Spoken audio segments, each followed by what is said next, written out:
तो जैसे UFC 323 खत्म हुआ दोस्तों, वैसे ही यहाँ पे मेराब दवालिश्विली के बारे में काफी सारी चीजें बोली जा रही है। यहाँ पे ऐसा कहा जा रहा है कि क्या मेराब दवालिश्विली डिजर्व करते हैं रीमैच पीटर यान के साथ, या फिर मेराब दवालिश्विली ने रिटायरमेंट लेना चाहिए, ऐसी भी बातें कही जा रही है। और ऐसा भी कहा जा रहा है कि मेराब दवालिश्विली का एरा अब खत्म हो चुका है। इसके बारे में हम डिटेल में समझेंगे कि किसके साथ यहाँ पे मेराब दवालिश्विली की नेक्स्ट फाइट हो सकती है और कब यहाँ पे हो सकती है, और जो पीटर यान के साथ फाइट हुई उसमें क्या चीजें गलत हुई मेराब दवालिश्विली से, what went right what went wrong, इसके बारे में हम डिटेल में समझेंगे। और कुछ लोग तो मेराब दवालिश्विली को बहुत ज्यादा ट्रोल कर रहे हैं, एक लॉस की वजह से इतना ज्यादा ट्रोल किया जा रहा है मेराब दवालिश्विली को। आज उनकी मैं बोलती बंद करूंगा। उसके साथ साथ हम पाउंड फॉर पाउंड रैंकिंग के बारे में बात करेंगे दोस्तों। जिस तरीके से UFC pound for pound ranking लगाती है उसके ऊपर बहुत ज्यादा डिसअपॉइंटमेंट है सारे फैंस का, और मेरे भी कुछ पॉइंट ऑफ व्यूज है, मैं उसको भी एक्सप्रेस करूंगा। कुछ चीजें यहाँ पे क्लियर करूंगा दोस्तों। यूएफसी कितना ज्यादा बायस्ड और डिल्यूजनल है अपने फाइटर्स को लेकर, इसके ऊपर भी हम डिस्कस करेंगे।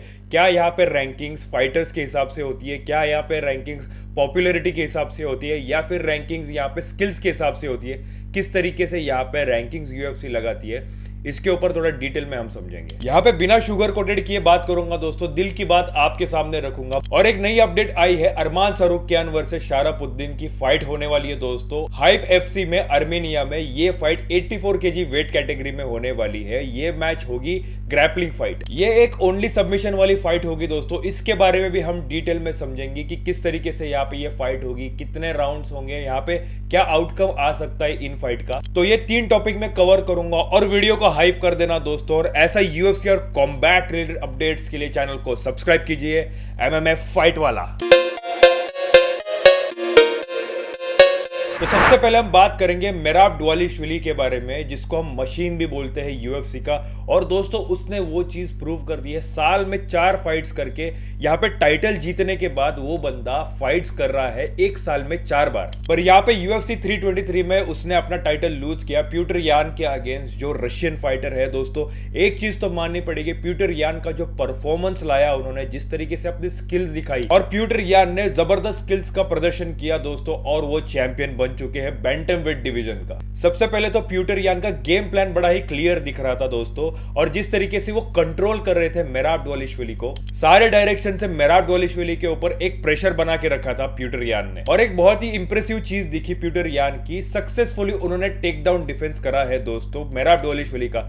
मेराब दवालिश्विली का टेक डाउन स्किल्स बहुत ही अच्छे हैं दोस्तों, पर यहाँ पे ब्रेक डाउन करा है पीटर यान ने उस चीज को, और अपने स्ट्राइकिंग को भी यहाँ पे डेवलप करा है पीटर यान ने। जिस तरीके से सिग्निफिकेंट स्ट्राइक्स लैंड कर रहे थे, और उसके साथ साथ एक्यूरेसी उनके स्ट्राइकिंग की बहुत बढ़िया थी। उनके स्ट्राइकिंग ने मेराब दवालिश्विली को बहुत ज्यादा ब्लीड करवाया दोस्तों, इतना ज्यादा फटीग करवाया, और यहाँ पे चिन ओपन कर दी मेराब दवालिश्विली की। और अपने स्ट्राइकिंग से इतना ज्यादा डैमेज देने के बाद यहाँ पे कहीं ना कहीं मेराब दवालिश्विली का कार्डियो कम होते हुए दिखा। मैं एक चीज यहाँ पे कहना चाहता हूँ, पीटर यान ने बहुत बढ़िया तरीके से मेराब दवालिश्विली का ट्रैप समझ लिया था दोस्तों। किस तरीके से मेराब दवालिश्विली गेम प्लान लेके आते हैं, उस चीज को उसने क्रैक करा है बहुत ही अच्छे तरीके से। और जितने भी मेराब दवालिश्विली पैटर्न लगाने की कोशिश करते हैं, उसके अंदर उन्होंने गैप ढूंढा और उसके ऊपर वो हावी हुए और टाइटल भी जीत लिया दोस्तों। और मैं एक चीज कहता हूं, पीटर यान यहाँ पे डिजर्व करते हैं वेल एप्रिसिएशन उनके परफॉर्मेंस के ऊपर। बहुत ही उम्दा परफॉर्मेंस यहाँ पे उन्होंने दिखाया। तो क्या मेराब दवालिश्विली का परफॉर्मेंस खराब था? तो एब्सोल्युटली नो, बिकॉज जिस तरीके से चैंपियनशिप फाइट होनी चाहिए वैसे मेराब दवालिश्विली ने फाइट करा है। यहाँ पे कोई नॉकआउट नहीं हुआ है मेराब दवालिश्विली,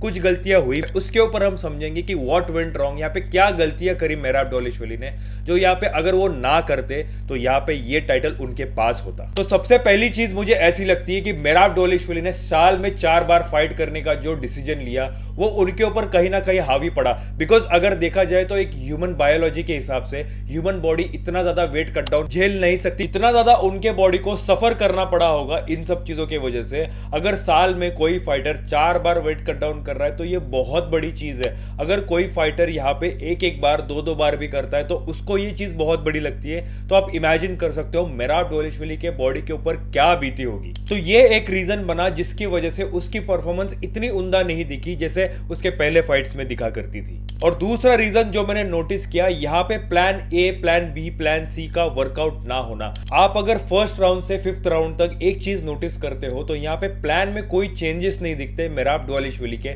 और यहाँ पे पे स्ट्राइकिंग भी इतनी एक्यूरेट नहीं थी, यहाँ पे स्ट्राइकिंग बहुत ज्यादा लैंड कर रहे थे पर एक्यूरेसी इतनी ज्यादा नहीं थी, अपनी स्ट्राइकिंग इतने अच्छे से नहीं लैंड कर पा रहे थे। और उसके साथ साथ सिंगल लेग टेकडाउन के बहुत सारे अटेम्प्ट्स यहाँ पे मेराब द्वालिशविली ने किए और वो अनसक्सेसफुल रहे। पीटर यान ने बहुत सक्सेसफुली उस चीज को डिफेंड किया, पर यहाँ पे डबल लेग लेने की कोशिश करनी चाहिए थी या फिर कुछ ट्रांजिशंस करने चाहिए थे, वो दिख नहीं रहे थे मेराब द्वालिशविली की तरफ से। और तीसरा रीजन मुझे ऐसा लगता है जैसे जैसे राउंड खत्म हो रहे थे वैसे वैसे मेराब द्वालिशविली का कार्डियो यहाँ पे खत्म होते हुए दिखा और यहाँ पे बहुत ज्यादा डैमेज उन्होंने अपने बॉडी पे, अपने फेस पे लिया, वो कहीं ना कहीं अफेक्ट कर रहा था उनके ऊपर। और जो थर्ड फोर्थ फिफ्थ राउंड थे उसमें बहुत ज्यादा चिन ओपन रखी थी मेराब द्वालिशविली ने। यहाँ पे पीटर यान एक्यूरेसी के साथ स्ट्राइकिंग लैंड कर रहे थे और बहुत ज्यादा डैमेज भी किया था उन्होंने मेराब द्वालिशविली को, और ये आउटकम हमें दिखा, मेराब द्वालिशविली हार गए पीटर यान से। ये तीन मेजर रीजंस मैं मानता हूं। और मेराब द्वालिशविली का जिस तरीके से लॉस हुआ दोस्तों बहुत ही हार्ट ब्रेकिंग दिखता है, पर उसके बाद मेराब द्वालिशविली बहुत ही स्पोर्टिंग वे से नजर आते हैं। उसके बाद बहुत ही अच्छे तरीके से पीटर यान को कांग्रेचुलेट भी करते हैं और वो दिखाता है he is a very good man. अब इतने सारे डैमेज लेने के बाद और ये लॉस के बाद लोगों का ऐसा भी कहना है कि क्या मेराब द्वालिशविली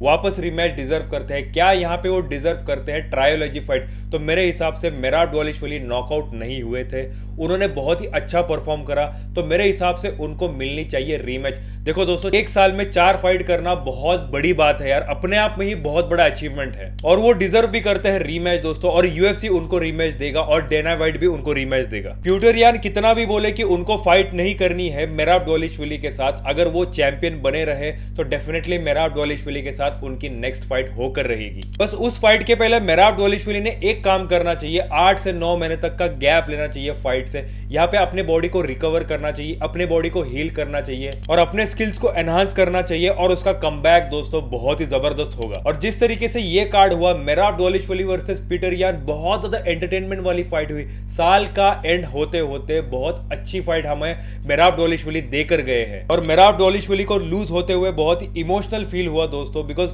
जिस तरीके से उनकी स्टोरी है, वो एक कंस्ट्रक्शन वर्कर से यहां तक आए हैं और यूएफसी जैसे ऑर्गेनाइजेशन में चैंपियन बने। एक चीज तो माननी पड़ेगी, he is inspiration for all of us. और पीटर यान का परफॉर्मेंस भी काबिल तारीफ है दोस्तों, क्या यहाँ पे उसने फाइट करा, अनएक्सपेक्टेड प्लान लेके आया और चैंपियन भी बना। रिस्पेक्ट तो दोनों फाइटर्स का है, क्या फाइट करी दोनों फाइटर्स ने, जैसे लग रहा था दो शेर यहाँ पे जंग कर रहे हो। और दोनों ने अपने स्कार्स को आभूषण की तरह सजाया दोस्तों अपने बॉडी पे।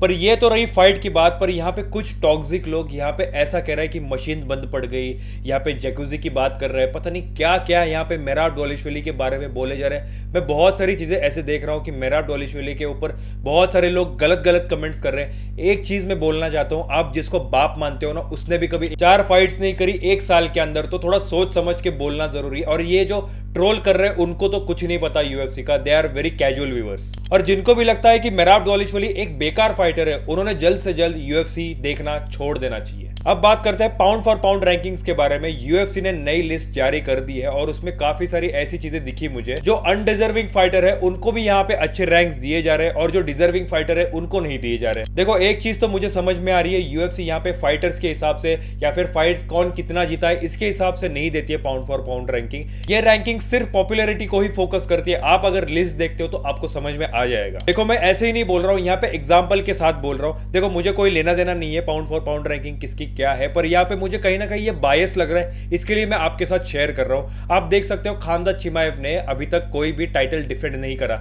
उसके बाद भी उसको किस रैंकिंग पे रखा है, नंबर 3 पे रखा है। और एलेक्स पेरेरा जिसने डबल चैंपियन बना, जो मिडिल वेट चैंपियन भी बना था, जो लाइट हेवीवेट डिवीजन का भी चैंपियन बना और काफी ज्यादा एक्टिव भी था एलेक्स पेरेरा, ऐसी बात नहीं है, फिर भी उसको यहाँ पे रैंकिंग 4 दिया गया है। देखो इस्लाम मकाशेव के रैंकिंग के ऊपर तो कोई सवाल ही नहीं उठाया जा सकता, बिकॉज यहाँ पे इलिया टोपुरिया का रैंकिंग नंबर 1 था, तब भी मैं इस्लाम मकाशेव को ही नंबर 1 पाउंड फॉर पाउंड मानता हूं और वो undisputed number 1 pound for pound है। ये तो चीज सबको माननी पड़ेगी। पर्सनली मुझे कोई इशू नहीं है खामजाद चिमाएव यहाँ पे 3rd रैंकिंग पे जाए या नंबर 1 रैंकिंग पे जाए, पर यहाँ पे पाउंड फॉर पाउंड रैंकिंग को हमें कितना सीरियसली लेना चाहिए, आप कमेंट सेक्शन में मुझे जरूर बता देना। अब बात करते हैं यूएफसी के सबसे दुखी फाइटर के बारे में, अरमान सारूकियान के बारे में। उनको टाइटल शॉट नहीं दिया जा रहा है, पर उनकी फाइट यहाँ पे होने वाली, एक ग्रैपलिंग मैच होने वाली है शारापुद्दीन बुलेट के साथ। हाइप एफसी आर्मेनिया में ये ग्रैपलिंग फाइट होने होने वाली है दोस्तों, और ये 30 दिसंबर को होगी। अगर बात करें ग्रैपलिंग के बारे में तो अरमान सारुकियान खामजा चिमाएव के साथ ट्रेनिंग कर रहे थे, और अगर पहले वाली मैचेस देखो आप, इस्लाम मकाशेव वाली फाइट देखो, या फिर अभी फिलहाल जो हुई डैन हुकर के साथ वाली फाइट देखो, या फिर चार्ल्स ओलिवेरा के साथ जो फाइट हुई, तो ग्राउंड में अरमान सारुकियान को तो कोई पकड़ ही नहीं सकता, ऐसा लगता है। एक टच है रेसलिंग और ग्रैपलिंग का अरमान सारुकियान को। पर बात करें शारापुद्दीन के बारे में तो शारापुद्दीन का इतना ज्यादा ग्राउंड गेन हमने कभी देखा नहीं। अधिकतर मैचेस वो स्ट्राइकिंग परफॉर्म करता है, भले ही वो दागिस्तान से बिलोंग करता हूं, पर एक सिग्निफिकेंट रेसलिंग मैंने कभी देखी नहीं। हालांकि वहां पे हर कोई बच्चा रेसलिंग ट्रेन करता है, फिर भी अरमान सारुकियान उनको डोमिनेट कर पाएंगे। और खामजा चिमाएव तो उनके पार्टनर रह चुके हैं। खामजा चिमाएव की रेसलिंग ग्रैपलिंग तो हम सबको पता है किस तरीके की है। तो डेफिनेटली यस, मुझे ऐसा लगता है कि अरमान सारुकियान उनको सबमिशन के लिए जाएंगे और सबमिट भी कर देंगे। और ये थे 3 टॉपिक दोस्तों, और आपकी भी राय कमेंट सेक्शन में मुझे जरूर बता देना। मैं मिलता हूं आपको कुछ नए अपडेट के साथ नए वीडियो में। तब तक के लिए मैं आप सबका अलविदा लेता हूं, और साहिल साइनिंग ऑफ।